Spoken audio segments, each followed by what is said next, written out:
Cela semblerait être le cas pendant les jours de la semaine, mais de même que l'on trouve sa subsistance le Shabbat, bien que l'on ne s'occupe de rien et que l'on ne fasse aucun effort, car elle vient uniquement de sa providence. De même, il en sera ainsi les jours de la semaine.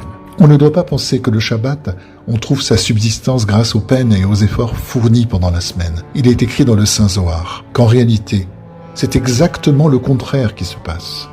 C'est justement par la sainteté du Shabbat que sont bénis les 6 jours ouvrables. Cela signifie que l'on peut trouver sa subsistance grâce à la providence pendant les jours de la semaine, et alors, par la grandeur de la foi en sa providence, on ne fait pas plus qu'il ne le faut de démarche et d'effort.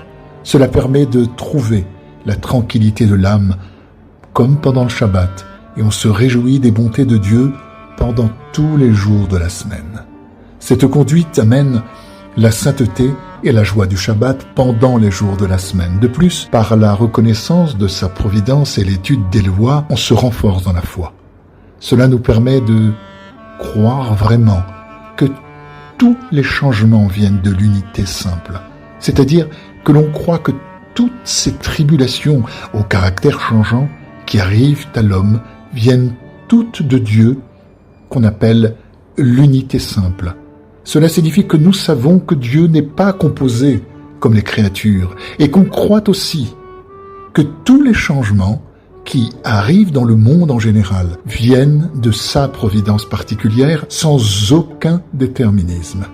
Cette foi est très importante aux yeux de Dieu, car c'est vers la perfection de la foi que tend l'accomplissement de tous les commandements de la Torah.